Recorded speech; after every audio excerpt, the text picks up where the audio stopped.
Experience your dream retirement life for a day. Ananya's Nananani Homes, Coimbatore. தித்திக்கும் தீபாவளி எண்ணம் போல் வண்ணங்களுடன் கொண்டாட The Chennai Silks ஆடைகளுடன். சன்லேண்ட்ல சமைச்சா சக்தி தானா வரும். சார் ரஜினிக்கு என்னாச்சு சார் அப்படின்னு கேட்டுக்கிட்டு இருக்காங்க. உடனே அவர் சொல்றாரு, நடந்ததை சொல்லுங்க, மக்களுக்கு தெரியட்டும். இப்போ ரஜினிக்கு இருக்கிறது பார்த்தீங்கன்னா அயோட்டான்றது இதயத்திலிருந்து செல்கின்ற பெரிய தமனி. அது மகா தமனி ஏன்னா அதான் பெரிய வெசல். அவருக்கு பல்ஜானது இந்த அயோட்டாவில் கொலஸ்ட்ரால் படிஞ்சு பல்ஜாகிறது அனுருசம் பெருசு. அது கால் வழியாக போட்டு அதை உள்ளே செலுத்தி அந்த டியூப் எடுத்துட்டு அந்த ஸ்டென்ட் அங்கேயே வச்சிருவோம். அதை வச்சிட்டோம்னா அது மறுபடியும் சுருங்காத எப்படி பார்த்துக்கும், ஃபர்தர் விரிவும் அடையாது. ஒரு 9 வருஷமே கிட்னி டிரான்ஸ்பிளான்ட் பண்ணாங்க, சிங்கப்பூரில் போய் நல்லா ஆயிடுச்சு. அந்த கிட்னி டிரான்ஸ்பிளான்ட் பண்ணது இதுக்கும் சம்பந்தம் கிடையாது. இது தனி ஒரு ப்ராப்ளம் வருது, பிகாஸ் ஆஃப் ஏஜ் ப்ராசஸ். அது இன்னும் அதிகமாக படிக்கிறதுக்கு ஓவர் ஸ்ட்ரெயின், தூக்கம் இல்லாத போகிறது, அவருக்கு கொஞ்சம் சுகரு ப்ரெஷர் இருந்தால் மறுபடியும் பாதிப்புக்கும் உண்டு.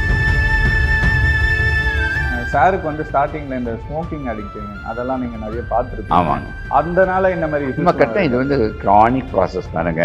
நடிக்கணும்னு சொல்லிட்டு அதுவும் ஒரு ஹார்ட் அட்டாக் ஒரு must encouraging. At the same time எல்லாத்தையும் ப்ரிகாஷன்ஸ் எடுத்துக்கிட்டா ஒரு மோஸ்ட் ஒபீடியன்ட் பேஷண்ட். ரொம்ப சொல்கிறது அப்படியே அக்யூரேட்டாக கேட்டுப்பார். ஏன்னா தன்னால் மக்களுக்கு என்ன செய்யணும், அவர் எப்படி மகிழ்ச்சியாக பண்ணணும், ஒரே குறிக்கோள் தான் நடிச்சிட்டு இருக்காரு. மன அளவில் ஓவராக ஸ்ட்ரெஸ் பண்ணக்கூடாது, குறைஞ்சது 7 மணி நேரம் தூங்கணும். புகைப்பிடிதை விட்டுட்டார், புகைப்பிடிக்கிறவங்க கூட இருந்தாங்க, அவங்க கிட்ட கூட போகக்கூடாது. மது இருந்ததெல்லாம் வேண்டாம் விட்டுருவார், உடனே கவலையே இல்லாத பற்றிலாம். அவர் ஸ்டாண்டிங் எக்ஸாம்பிள் இருக்கிறது. கட்டாயம் சில மருந்துகள். இப்போ அவங்க ஃபேமிலியில் எந்த அளவுக்கு பயத்தில் இருக்காங்க சார்? கட்டாயம் எல்லாருக்கும். லதா என் சகோதரி மாதிரி, சௌந்தர்யா, இன்னைக்கு காலையில் கூட ஐஸ்வர்யா கிட்ட பேசினேன். இதெல்லாம் ஒரு ஆங்ஸைட்டி தானே, ஏன்னா லைஃப் பிரச்சனை தான். லக்கிலி உலகமெங்கும் பல கோடி நேயர்கள் அவரை போற்றி புகழும் சூப்பர் ஸ்டார் ரஜினிகாந்த் என்பவர் என்னுடைய 50 வருடம் என்னுடைய நெருங்கிய நண்பர். அவர் முந்தா நாள் அட்மிட் பண்ணாங்க, ஒரு வயிற்று வலி மாதிரி. உடனே டெஸ்ட் பண்ணதில் ஒரு இரத்த குழாய் மகாதமனின்ற இடத்துல ஒரு பல்ஜ் இருந்தது. நேற்று காலையில் அது பண்ணியாச்சு. நேற்று ஈவினிங் போய் பார்த்தேன். உடல் நலமாக இருக்கிறாரு, பர்ஃபெக்டாக இருக்கிறாரு, நல்லா பேசினார். பேசும்போது என் கையை பிடிச்சிக்கிட்டாரு. எப்படி இருக்கீங்க, உங்கள் பிஸியான டைமில் பார்த்துங்க, அதெல்லாம் ஒன்றுமே கிடையாது, எனக்கு நீங்கள் ரொம்ப ரொம்ப முக்கியம். காலையிலேருந்து எல்லா டிவிலையும் என்ன தான் கேட்குறாங்க, சார் ரஜினிக்கு என்னாச்சு சார் அப்படின்னு கேட்டுக்கிட்டு இருக்காங்க. உடனே அவர் சொல்கிறாரு, நடந்ததை சொல்லுங்கள், மக்களுக்கு தெரியட்டும், நான் நலமாக இருக்கிறேன்னு சொல்லுங்கள், அவங்க ரொம்ப சந்தோஷப்படுவார். ரெண்டாவது இது மூலம் அவங்களுக்கு ஏதாவது பாடம் ஏதாவது கற்பிக்க முடியும், அதை கூட நீங்கள் சொல்லுங்கள், நம்ம நம்பியிருக்கின்ற மக்களுக்கு உங்கள் மூலம் சொன்னால் ரொம்ப பயனடைன்னு சொல்லி அதையும் இன்சிஸ்ட் பண்ணுறாரு. பட் நேயர்கள் எல்லாம் சொல்லுங்கள் நலமாக இருக்குன்னு சொல்லிவிட்டு மறுபடியும் நான் ரஜினிகாந்தை சூப்பராக நடிக்கிறதுக்கு வருவேன்னு சொல்லுங்க அப்படின்னாரு. விட்டோம்னா அவர் சார் நடிக்க வருவேன்னு சொல்லிடுங்க. ஆமாம் சொல்கிறாரு, கட்டாயம் வர. இப்போ விட்டோம்னா நான் இப்போ நேற்று பண்ணாங்க, இன்றைக்கி ஐஸ்லேருந்து ரூமுக்கு போய் நாளைக்கு வீட்டுக்கு போயிடும். வீட்டில் போய் 2-3 வாரம் ரெஸ்ட் எடுக்கணும். ஒன்று விட்டால் ஒரு மண்டேவே நடிக்க போயிடணும், அப்படி போக முடியாது. ஏன்னா அது கொஞ்சம் டைம் கொடுக்கணும். அட்ட ரொம்ப கான்ஃபிடென்ட்டாக இருக்கார், ரொம்ப மகிழ்ச்சியாக இருக்கிறாரு. அவருடைய வில் பவர் பார்த்தீங்கன்னா எனார்மஸ். இப்போ 73 வயதாக அவருக்கு. ஷூட்டிங் ஸ்பாட்டில் போயிட்டாருன்னா அவர் 30 வயசு மாதிரி நடிச்சிட்ருக்கார். அது மாதிரி நடிக்கிறார், தன்னை இன்வால்வ் பண்ணியிருக்காரு. தன் எதுலேயே அந்த செய்கின்ற தொழில் சொல்கிறேன்ல தம்பி, அந்த செய்கின்ற தொழிலில் டிசால்வ் ஆகிடுவார். அது பாட்டாக மாதிரி தன்னை மறந்துடுவார். அந்த இடத்துல ஒரு ஆளுமை, வில் பவர் எல்லாம் ரொம்ப அதிகமாக இருக்குது, அதில் ஒன்றும் சந்தேகமே கிடையாது. அண்டு என்னை பொறுத்த வரைக்கும் ஒரு சில வாரங்கள் ரெஸ்ட் எடுத்துக்கிட்டாருன்னா, முந்தி இருந்தார்ல ரஜினிகாந்த் நடிகராக, அதை விட பல மடங்கு கூட செய்ய முடியும். பட் சில ரெஸ்ட்ரிக்ஷன்ஸ் வேணும். அது எப்பொழுதுமே நம்ம உடம்பை எப்பொழுதுமே டேக்கன் ஃபார் கிராண்டடாக வச்சு சேலஞ்ச் பண்ணிக்கிட்டே இருக்கக்கூடாது. சேலஞ்ச் பண்ணும்பொழுது மனம் ஒன்று செய்யணும்னு ஆசைப்படுங்க, உடல் அதுக்கு இயங்கணும். அது ரெண்டுத்தையும் கோயின்செட் பண்ண மாதிரி பண்ணோம்னா அவர் நடிக்கிறது ஒன்று எத்தனை வருடம்னாலும் நடிக்கலாம், அது ஒன்றும் சந்தேகமே இல்லை, நடிக்கிற சக்தி உண்டு. இப்போ அவருக்கு இந்த ஸ்டண்ட்டு வச்சுருக்காங்கன்ற மாதிரி விஷயம்லாம் நேற்று அறிக்கையில் விட்டுருந்தாங்க சார், என்ன ட்ரீட்மெண்ட் கொடுத்துருக்காங்க? ஆமாம், என்ன தெரியுமா, அதை விளக்கி சொல்கிறதுக்கு பார்த்தீங்கன்னா, இதாங்க இதயம். இதயத்தின் 4 அறைகள். ரைட் சைடில் இருக்கிறது ரைட் ஏட்ரியம், ரைட் வென்ட்ரிக்கல், அது அசுத்த ரத்தம். லெஃப்ட் சைடில் இருக்கிறது சகப்பாக இருக்கிறது சுத்த ரத்தம். Left atrium left ventricle. அந்த லெஃப்ட் வென்ட்ரிக்கிலிருந்து ஒரு பெரிய இரத்த குழாய் வருது பார்த்தீங்களா, இந்த இரத்த குழாய் தான் மகாதமனி என்று பெயர். இந்த மகாதமனி செஸ்ட்டுக்கு தொராசிக் அயோட்டா, வயிற்றுக்கு போகும்போது அப்டாமினல் அயோட்டா. அயோட்டான்றது இதயத்திலிருந்து செல்கின்ற பெரிய தமனி. அது வந்து மகாதமனி ஏன்னா அதான் பெரிய வெசல். இது மூலம் தான் இதயத்திலிருந்து போகிற எல்லா சுத்த ரத்தம் உடம்பில் உள்ள எல்லா பாகத்துக்கும் ரத்தம் எடுத்துன்னு போனால் தான் செயல் செய்ய முடியறதுக்கு அது ரத்தம். இந்த அயோட்டா வந்து வெளியில் போய் கவர் பண்ணி அப்படியே கீழே வந்து ஃபஸ்ட்டு செஸ்ட்டில் இருக்கும், அப்புறம் வயிற்றுக்கு போகும். ஸோ இந்த மகாதமனியை வந்து அந்த வயிற்று பாகத்துக்கு கீழே போகும்போது அப்டாமினல் அயோட்டா, அதுக்கு மேலே இருக்கும்போது தொராசிக் அயோட்டா. செஸ்ட்டில் இருக்கும்போது தொராசிக், வயிற்று வந்து அப்டாமினல் அயோட்டா. 2 பாகமாக பேர் வைக்கணும், ஏன்னா டயஃப்ரத்துக்கு மேலேயும் கீழே இருக்கிறது. அந்த மேலே இருக்கிற அயோட்டா தான் இதயத்துக்கு ரத்த குழாய் கொடுக்குது. இதை பாருங்களேன், இந்த சின்ன சிவப்பு கோடில் அது இதய ரத்த குழாய். அந்த இதய ரத்த குழாய் கூட அந்த அயோட்டால தான் வரும். ஸோ ஃபஸ்ட்டு இதயத்துலேருந்து ரத்தம் போன உடனே அந்த ரத்தம் தன் இதயத்துக்கு எடுத்துக்கும். அதுக்கப்புறம் மூளைக்கு, 2 கைக்கு, நுரையீரல், அந்த டயஃப்ரகம் மேலே இருக்கிறதெல்லாம் தொராசிக் அயோட்டா கொடுக்கும். அது கீழே வந்து அப்டாமினல் அயோட்டா கண்டினியூ ஆகிறது. அந்த அயோட்டா அது வந்து வயிற்றில் எல்லா உறுப்புகள் எல்லா பாகங்களுக்கு கொடுக்கணும். அது தொடச்சி தான் காலுக்கு போகணும், தொடைக்கு, காலுக்கு, துண்டு வர டிப்பாவதே விரல் நுனி வரைக்கும் ரத்தம் போகணும். எல்லா இடத்துக்கும் ரத்தம் போகுது அயோட்டா. அது பிரான்ச்சஸ் ஃபுல்லாக. இப்போ ரஜினிக்கு இருக்கிறது பார்த்தீங்கன்னா, இதை பாருங்களேன், இந்த டிசைனிங் அயோட்டான்னு சொன்னேன்ல, இதை பார்த்து உங்களுக்கு புரியாத மாதிரி சொல்கிறேன். இந்த அயோட்டான்னு வச்சுங்க, இதை இந்த அயோட்டான்னு வைக்கும் பொழுது ஒரு நாளோட என்ன ஆகுன்னா, இதை பாருங்களேன், இந்த கொலஸ்ட்ரால் கொஞ்சம் படியுது. கொலஸ்ட்ரால் படிஞ்ச உடனே ரத்த குழாய் வந்து இதை பாருங்கள் கொஞ்சம் பல்ஜ் ஆகுது. அவருக்கு பல்ஜ் ஆனது இந்த அயோட்டாவில் வந்து கொலஸ்ட்ரால் படிஞ்சு பல்ஜ் ஆகுது. அனுரிசம் பேர் ஸ்மால் பல்ஜு தான் அவருக்கு. கரெக்டான டைமில் கண்டுபிடிச்சது. முந்தியெல்லாம் என்ன பண்ணிருக்கு, மேஜர் சர்ஜரி பண்ணால் தான் பண்ண முடியும். இப்போலாம் கிடையாது. தியேட்டருக்கு போக வேண்டாம், கத்தியே வைக்க வேண்டாம், அனஸ்தீசியா வேண்டாம்.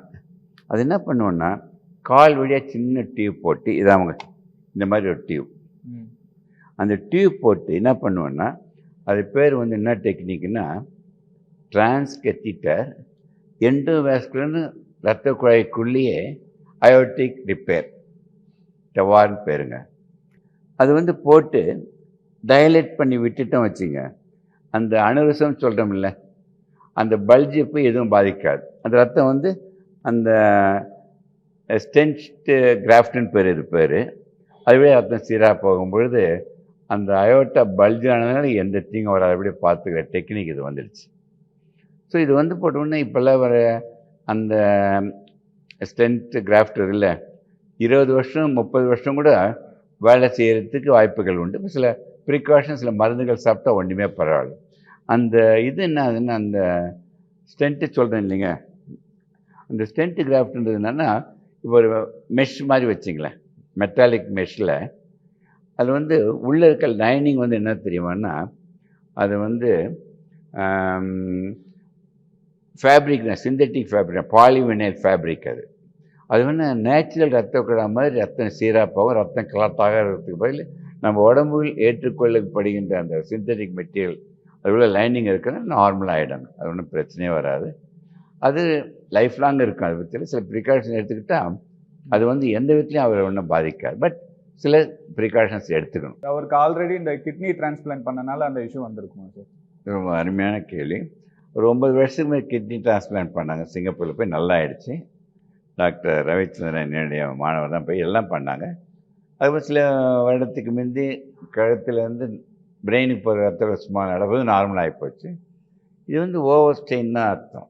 இப்போ 70 வயதான எல்லாருக்குமே ரத்த குழாயில் வந்து இது படியும், கொலஸ்ட்ரால். அது இன்னும் அதிகமாக படிக்கிறதுக்கு வந்து ஓவர் ஸ்ட்ரெயின், தூக்கம் இல்லாத போகிறது, அவருக்கு கொஞ்சம் சுகரு ப்ரெஷர் இருந்தால் மறுபடியும் பாதிப்புக்கும் உண்டு. பட் ஆனால் இப்போ டாக்டர் குழு சொல்கிறதுல கரெக்டாக கவனிப்பார். அதில் வந்து பேஷண்ட்டுக்கு வந்து பார்த்தா டாக்டர் ஃப்ரெண்ட்லியாக இருந்து எல்லாத்தையும் எடுத்து பண்ணிப்பார். அது ஒன்றும் பிரச்சனையே கிடையாது. அது நார்மலாகவே ஆக முடியும்.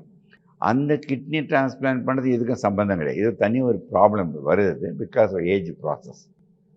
அதுவே 80 வயதாகுது, 90 இன்னும் அதிகமாக வர்றதுக்கு வாய்ப்புகள் உண்டு. அதை வந்து நம்ம அதை பற்றி கவலைப்படணும். பட் எல்லா ப்ரிகாஷன்ஸ் எடுத்துக்கணும்.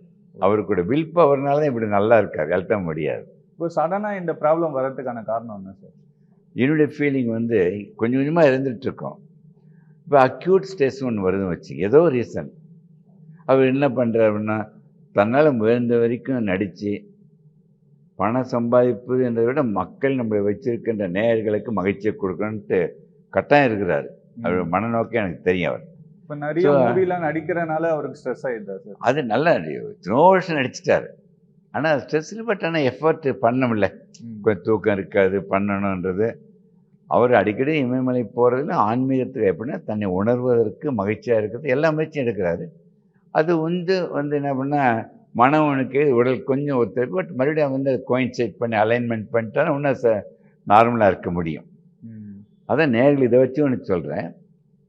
நம்ம ஞானம் என்று என்ன தெரியுமா? பகுத்தறிவு. நல்லது கெட்டது தெரிஞ்சு நல்லதை பிடிச்சிக்கணும். ஞானம்படி அறிவு கேட்க வேண்டும், அறிவின்படி மனம் கேட்க வேண்டும், அந்த மனதின்படி உடல் கேட்டாங்க வச்சுதுங்க. இந்த உயிர் நம்ம உடம்புல இருக்குதுல்ல, 100 வருடம் கடந்து இயங்க முடியும். அது கொஞ்சம் டிஸ்டர்ப்ட் ஆகக்கூடாது. பட் இப்போலாம் நல்லா ஆகிடுவார், ஒன்றும் பிரச்சனையே கிடையாது. அதே மாதிரி பார்த்தீங்கன்னா சாருக்கு வந்து ஸ்டார்டிங்கில் இந்த ஸ்மோக்கிங் அடிக்ட்டு அதெல்லாம் நீங்கள் நிறைய பார்த்துருப்பீங்க. ஆமாங்க, அதனால இந்த மாதிரி சும்மா கட்டம் இது வந்து க்ரானிக் ப்ராசஸ் தானுங்க. இப்போ வந்து பிளாக் வருதுன்னு சொன்னேன்ல, இதை கேட்டதுன்னா உங்களுக்கு சொல்கிறேன். இந்த ரத்த குழாய் வந்து ஸ்மூத்தாக இருக்கணும். இதான் இந்த அடைப்படுது வரல, அத்ரோஸ்க்ளரோசிஸ். நீங்கள் சொன்னால் ஆச்சரியப்படுவீங்க. இந்த இரத்த குழாய் கொலஸ்ட்ரால் படிந்து அடைப்படுவது 3-5 வயசுலேருந்து குழந்தைக்கு வந்துடும். அதனால தான் இப்போல்லாம் என்ன பண்ணோம்னா, குழந்தைகள் வந்து நல்லா வாழணும்னா அந்த எதிர்மறையை விட்டு நேர்மறை எண்ணத்தோடு வாழ கற்றுக்கொண்டு 5 வயசு குழந்தைகள் போய் சொன்ன திருந்த மாட்டாங்க. பெற்றோர்கள் வாழ்ந்து காட்டினால் குழந்தைங்க வந்து ஃபாலோ பண்ணிடும். அப்படி பண்ணிட்டீங்கன்னா இந்த படியில் வந்து கட்டாயம். அவர் சிறு வயதில் பெரிய போராட்டம், இங்கே வந்து பெரிய ஏழ்மையாக இருந்தார், வளர்ந்தார். ஆனால் இப்போ வந்து அந்த மாதிரி மனநிலையில் தான் வாழ்ந்துட்டுருக்கார். பணம் மாற்றலை, பொசிஷன் மாற்றலை, அவராக தான் ஒரு பெரிய நல்ல மனிதன் அவர் என்னை பொறுத்தவரைக்கும். அதனால தான் ஒரு நெருங்கிய நண்பராக இருக்கார், இப்போ உறவினர் மாதிரி இருந்துகிட்ருக்காரு. ஸோ இந்த வந்து பிளாக்குன்றது கொலஸ்ட்ரால் படிக்கிறது 3-5 வயசுலேருந்து வருது. அது வந்து 5 வயசில் ஆரம்பிக்குதுன்னு வச்சுங்க. 50, 60, 70 வயசு தெரியாது. அது படிவது அதிகமாக சிம்டம்ஸ் வர்றதுக்காக கிட்னி ஆனதுக்கு கூட காரணம் பிகாஸ் ஆஃப் எனார்மஸ் ஸ்ட்ரெஸ்ஸு, தூக்கம் இல்லாதது. நீ தான் மிஞ்சிலாக ஸ்மோக்கிங் இப்படிலாம் கிடையாது. அந்த விளைவுகள் கூட கொஞ்சம் கொஞ்சம் பெனிஃபிட் ஆகும். பட் இப்போ மேனிஃபெஸ்ட் ஆகிறது ரொம்ப ரொம்ப மினிமல். அது கட்டாயம் அவர் வில் பவர்னால் அது வந்துட முடியும். அது ஒன்று சந்தேகமே வச்சுக்க வேண்டாம். அதான் முக்கியமானது. இப்போ வந்து பாருங்களேன், ஒன்றுன்னு சொல்ல விரும்புகிறேன். உயிர் என்பது தெய்வமாக வச்சுங்க.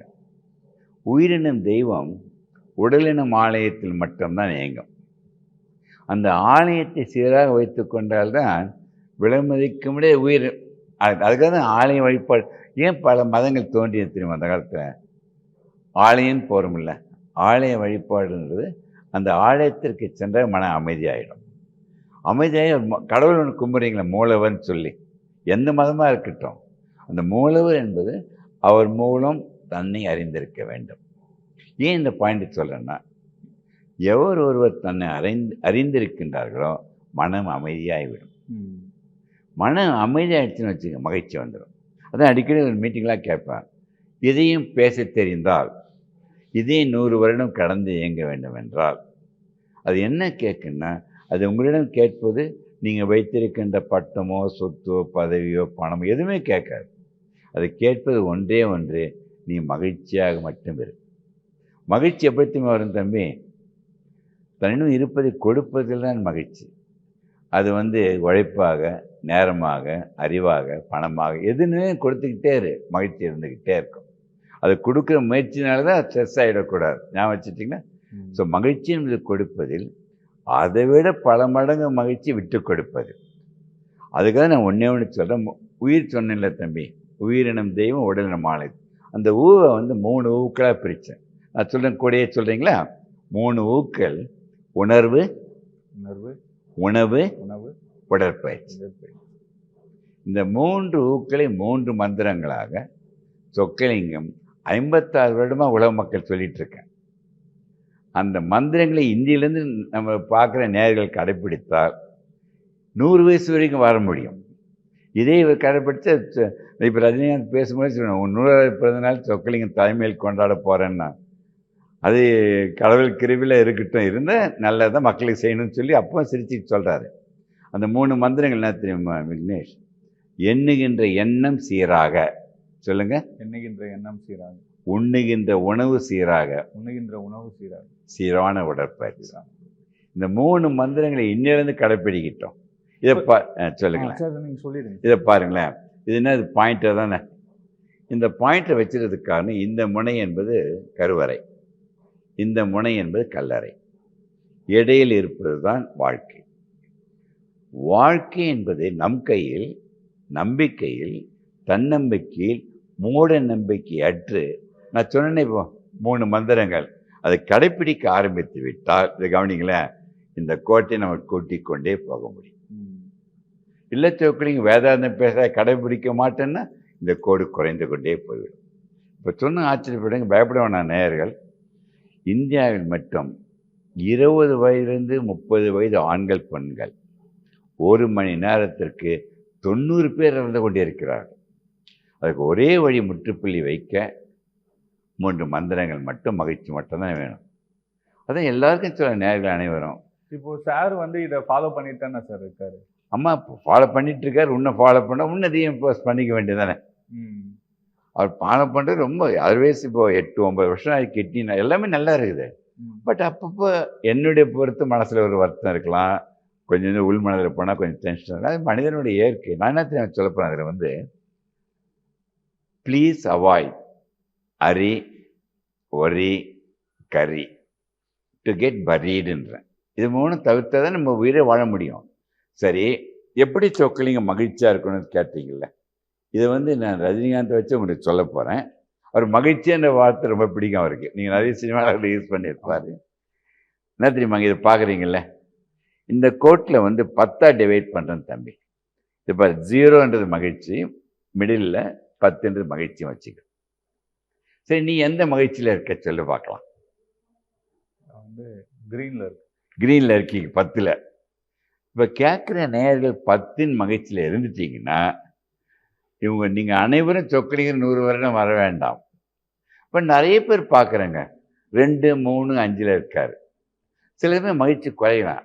அந்த மகிழ்ச்சி நான் 2ஆக பிரிக்கிறேன் தம்பி. வெளியில் ஏற்படுகின்ற நிகழ்வுகள் மகிழ்ச்சியை குறைக்கலாம்.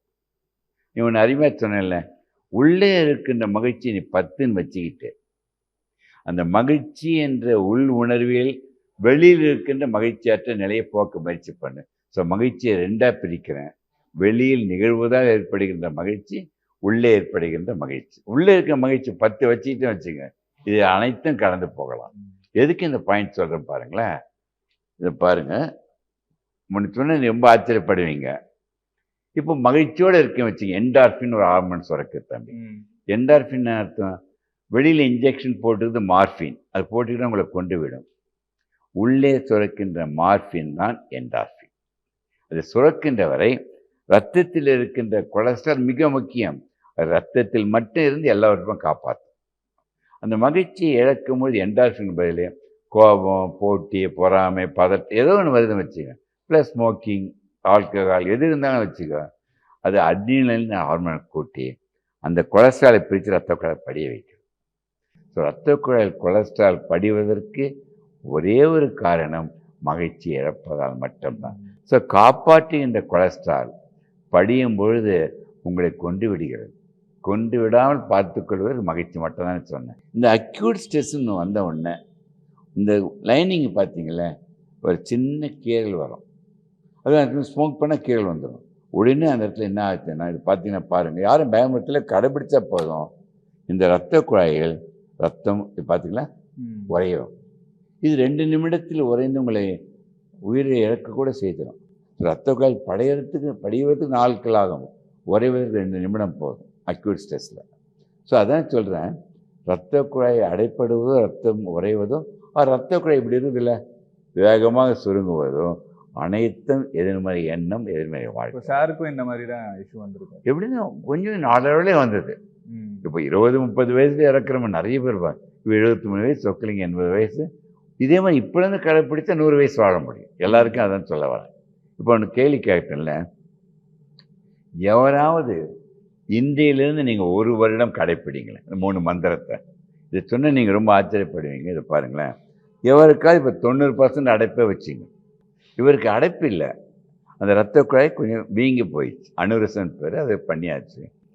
எவருக்காவது 90-95% அடைப்பு இருந்தாலும் 1 வருடம் சொக்கலிங்கம் சொல்லுகின்ற வாழ்க்கை முறை 3 மந்திரங்கள், அந்த அடைப்பு குறைஞ்சி அது நார்மலாகவே 0 ஆகிடும். இன்னொன்று மகிழ்ச்சியான செய்தி உங்ககிட்ட பகிர்ந்து கொள்கிறேன்.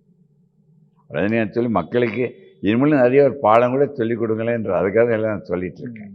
சப்போஸ் உங்கள் அப்பா அம்மாவுக்கு sugar, pressure, heart attack, cancer, stroke இதாக இருக்குன்னு வச்சுக்க, உங்களுக்கு வந்துடுச்சு, உங்கள் குழந்தைகளும் பேர குழந்தைகளும் போயிடும்ல, அவர்களும் இந்த 3 மந்திரங்களை இன்றிலிருந்து 9 வருடம் கடைப்பிடிக்கணும். எத்தனை வருடம்? 9 வருஷம். அந்த ஜீன் தன் வியாதியை விட்டு போய்விடும். அதுவும் கண்டுபிடிக்கப்பட்டது. ஸோ இனிமேல் எதை பற்றியும் கவலைப்படணும்னா எது இருந்தாலும் ஏற்றுக்கொண்டு மகிழ்ச்சியாக வாழ கற்றுக்கணும். இப்போ பார்த்தீங்கன்னா அவருக்கு என்ன பண்ணுன்றதை சும்மா விளக்கி சொல்கிறேன். நான் டீட்டெயிலாக சொல்ல முடியாது, ஏன்னா அது வந்து புரிஞ்சுக்கிறதுக்கு ரொம்ப கஷ்டம். இதை பாருங்களேன், இதுதாங்க அவருக்கு பண்ணது வந்து ஒரு அயோட்டா வந்து ஒரு பல்ஜ் மாதிரி இது பார்த்தீங்களா. இந்த அயோட்டா பல்ஜில் வந்து என்ன பண்ணுறோம், கால் வழியாக சின்ன டியூப் போட்டு மேலே பாருங்களேன் ஒரு அம்ப்ரலா மாதிரி இதில், அதுதான் வந்து ஸ்டென்ட் வித் கிராஃப்ட்டுங்க. அது அப்படியே எடுத்து பாருங்க, அதை டிப்ளாய்ட் பண்ண உடனே அந்த இதயத்துக்கு ரத்த கூட மகதமணியோட இந்த டியூப் வழியாக வந்து எல்லா இடத்துக்கும் போகும்பொழுது அந்த பல்ஜான போர்ஷன் சைலண்ட்டு போயிடும். அது பெரிய ஒரு இன்வென்ஷன். அதனால் அதை பண்ணியாச்சு, இது நல்லா இருக்க முடியும். இதை வந்து நான் சொன்ன மாதிரி டிரான்ஸ்கெத்திட்டாகவே பண்ணிடுறோம். அந்த வயதுக்கு மதிப்பு கொடுக்கணும். அதுக்காக வயதாச்சுன்னு பயந்துட்டு இருக்கக்கூடாது. இப்போ வந்து 20 வயசில் இருந்த ஒருத்தர் 30 வயசு ஒன்று, இப்போ 80 வயசு ஆச்சு சொக்கலிங்க. நான் 20 வயசு மாதிரி மன அளவில் இருக்கலாம், உடம்பு ஒத்துழைக்கல. எது பண்ண முடியுதோ அதுக்கேற்றவாறு நம்ம உடலை வந்து நல்லா பண்ணும். அதான் அடிக்கடி சொல்கிறேன். அவரை பொறுத்தவரை இன்னொரு 1 மாதம் 3 வாரம் 4 வாரம் கழிச்சு ஆக்டிவாகிடலாம். ஆக்டிவாகலாம், இந்த நிலைமை நல்லா நடிக்கவும் முடியும். அதனுடைய நடிப்பின் தன்மை பண்ணி நடிக்க வேணும்னு சொல்லிட்டு அதுவும் ஒரு ஹார்ட் அட்டாக் வந்துடும். அவர் must encouraging. At the same time எல்லாத்தையும் ப்ரிகாஷன்ஸ் எடுத்துக்கிட்டால் அவர் மோஸ்ட் ஒபீடியன்ட் பேஷண்ட். ரொம்ப சொல்கிறது வந்து அப்படியே அக்யூரேட்டாக கேட்டுப்பார். ஏன்னா வந்து தன்னால் மக்களுக்கு என்ன செய்யணும், அவர் எப்படி மகிழ்ச்சியாக பண்ணணும், ஒரே குறிக்கோள் தான் நடிச்சிட்ருக்காரு. அதை வச்சுட்டு இருக்கும்போது நல்லா நடிக்க முடியும். இந்த மாதிரி விஷயம்லாம் அவர் அவாய்ட் பண்ணிக்கணும் அப்படின்னா என்னென்ன மாதிரி விஷயம்? ஃபர்ஸ்ட் ஆஃப் ஆல் மன அளவில் ஓவராக ஸ்ட்ரெஸ் பண்ணக்கூடாது. குறைஞ்சது 7 மணி நேரம் தூங்கணும். புகைப்பிடித்தை விட்டுட்டார். புகைப்பிடிக்கிறாங்க ஒரு கூட இருந்தாங்க, அவங்கக்கிட்ட கூட போகக்கூடாது. ஏன்னா passive smoking 5-fold more dangerous than active smoking. மது இருந்ததெல்லாம் வேண்டாம், வெட்டுவார், ஒன்றும் கவலையே இல்லாத பற்றிலாம். பட் உணவு கரெக்டாக, உணவு பற்றியில் ரொம்ப கேர்ஃபுல்லாக இருப்பார். அதனால் எதுவாக இருந்தாலும் ஏற்றுக்கொள்கின்ற சக்தி அவருக்கு உண்டு. அவர் ஸ்டாண்டிங் எக்ஸாமில் இருக்கிற கட்டாயம் சில மருந்துகள் மருத்துவர்களுக்கு அந்த குழு ஆலோசனை பிரகாரம் சாப்பிட்டுட்டு இருந்தால் நார்மல் லைஃப் நடத்த முடியும். இதனால் வந்து எந்த விதத்தையும் ஆக்டிவிட்டியோ லைஃபையோ பாதிக்காது. இப்போ அவங்க ஃபேமிலியில் எந்த அளவுக்கு பயத்தில் இருக்காங்க சார்? கட்டாயம் எல்லாருக்கும். எல்லாத்தான் வந்து என் சகோதரி மாதிரி சௌந்தர்யா, இன்னைக்கு காலையில் கூட ஐஸ்வர்யா கிட்ட பேசினேன். எல்லாம் ஒரு ஆங்ஸைட்டி தானே. ஏன்னா இது வந்து லைஃப் பிரச்சனை தான். Luckily correct time correct place வந்து கரெக்டான மருத்துவ குழு அருமையாக பண்ணி நார்மல் ஆகி போச்சுல. அது டே பண்ணிவிட்டு விட்டுட்டு சாதாரணம் விட்டுட்டாங்க வச்சுக்க. இவரை பற்றி பரவாயில்ல, எல்லா ப்ரிகாஷன் எடுத்துக்கிறோம். இதை விட்டுன்னா என்ன ஆகிருக்கும் வச்சுங்க. அது ஒரு ப்ரிகாஷனாக சொல்கிறேன். யாருக்காவது இருந்துன்னு வச்சுங்க, இந்த பல்ஜானது என்ன ஆகுன்னா அந்த பல்ஜ் அதிகமாகிட்டே போகும். அந்த இதில் கிளாட் ஆகலாம், எதுனாலும் பிரச்சனை வரலாம்ல. அந்த பிரச்சனையை தவிர்த்து கொள்வதற்காகத்தான் இந்த வாழ்க்கை முறை. அதனால் கவலையே பட வேண்டாம், நார்மலாக இருக்க முடியும். இதுக்கப்புறம் அவர் தொடர்ந்து நடிக்கலாமா? கட்டாயம் நடிக்கலாம், நல்லா நடிக்க முடியும். முந்தி இருந்து விட ரொம்ப ஆக்டிவாக கூட 20% எக்ஸ்ட்ரா கூட பண்ண முடியும். பட் அந்த ரெஸ்ட்ரிக்ஷன்ஸ் ஆகும். இதில் இருக்க லைஃப் ஸ்டைல் ரொம்ப நல்லா பண்ணிகிட்ருக்காரு. இன்னும் ஏதாவது ஆங்ஸைட்டி ஒரி இல்லாதபடி அவர் மனசுக்குள்ளே அவரே போய் தான் அறிஞ்ச நிலையில் இருந்துட்டு அவரை வந்து உண்மையாக சொல்லிட்டோம்னா, மனம் வைத்தால் பாடியில் இருக்கிற டிசீஸ் அனைத்தும் பாடி ஹீல்ஸ் இட் செல்ஃப். அது ஹீல் பண்ணுறதுக்கு சக்தி மனதினால உண்டு. அதை வச்சுட்டு எல்லாருக்கும் பண்ண முடியும் என்னுடைய கருத்து. Experience your dream retirement life for a day. Ananya Snananani Homes, Coimbatore. தித்திக்கும் தீபாவளி எண்ணம் போல் வண்ணங்களுடன் கொண்டாட The Chennai Silks ஆடைகளுடன் சன்லேண்ட்ல சமைச்சா சக்தி தானா வரும்.